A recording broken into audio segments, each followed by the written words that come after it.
Most Hitman speedruns don't fail because of bad aim. They fail much earlier, usually within the first few seconds, before anything meaningful even happens. The moment you spawn into a mission, you're already making decisions. And that's where the first mistake begins.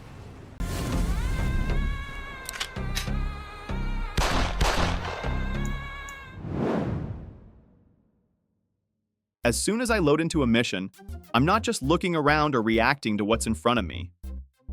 I'm already building a rough route in my head, based on where the targets are positioned and how I want to move through the map. Instead of thinking in scattered movements, I try to think in a clean line, from my starting location all the way to the exit. The goal is to move through the map once without doubling back or revisiting areas I've already passed.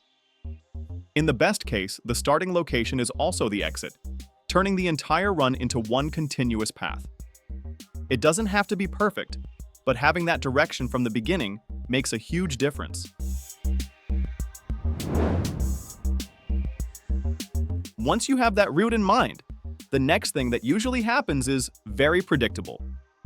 You start running from target to target, getting close, isolating them, and eliminating them one by one. On paper, that works, but in practice, it costs a lot of time. The problem isn't isolating targets. The problem is how close you get to them. In most situations, you don't actually need to be right next to a target to deal with them. A simple distraction shot from a distance is often enough to control their behavior and finish the situation without ever slowing down. Keeping that distance gives you more control, keeps your movement fluid, and removes unnecessary hesitation. And once you start doing that, the entire run begins to feel faster and more deliberate.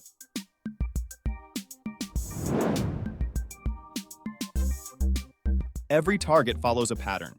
They move, they stop, and they repeat the same routes over and over again. If you take the time to observe those patterns, even briefly, you start to notice where they slow down, where they turn, and which areas they pass through regularly. And those areas often contain opportunities. Targets naturally walk past accident setups like scooters, chandeliers, or water. And sometimes they even isolate themselves without any input from you. Once you understand their routes, you stop reacting to targets and start anticipating them. You're no longer chasing them. You're simply meeting them at the right place, at the right time.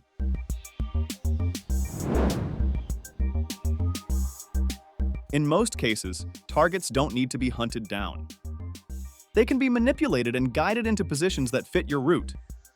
By using your pistol or other items, you can influence where they go, bringing them closer to your path long before you actually arrive.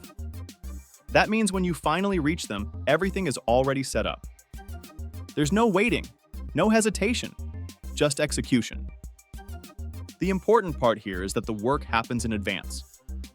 The kill itself is just the final step of something you've already prepared.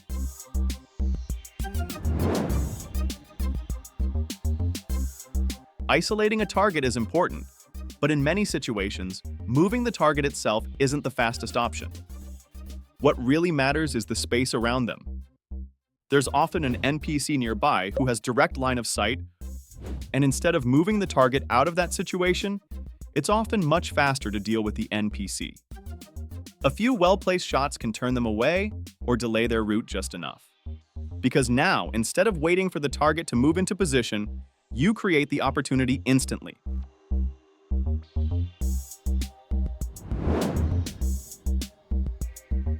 You set something up, wait for it to finish, and only then move on to the next step. But faster runs don't work like that. Instead of treating actions as separate steps,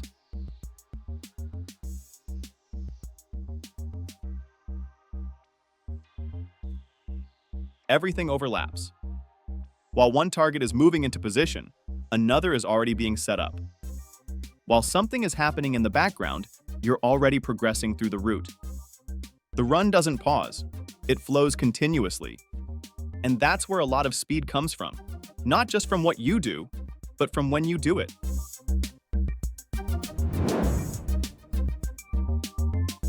Finishing a run isn't the end.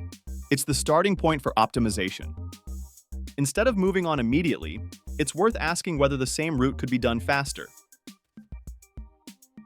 Most of the time, the answer is yes. You start refining small details, taking shorter paths,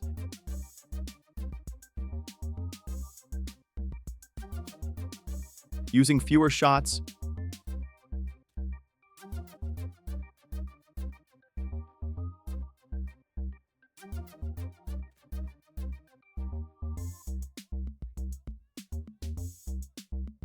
reducing unnecessary movement,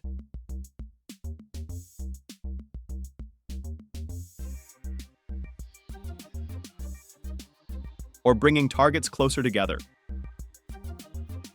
You might realize that a trip to the stash isn't needed, or that a setup can be done earlier.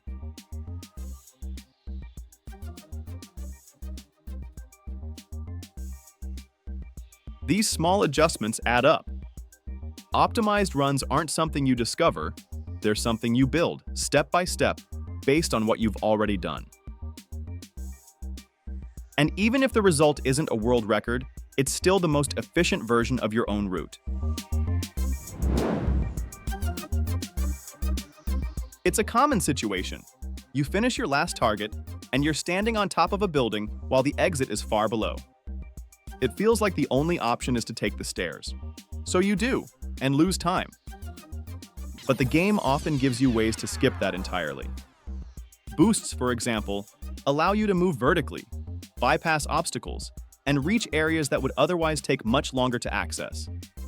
Once you start integrating these mechanics into your routes, you stop following the intended paths and begin cutting directly through the map.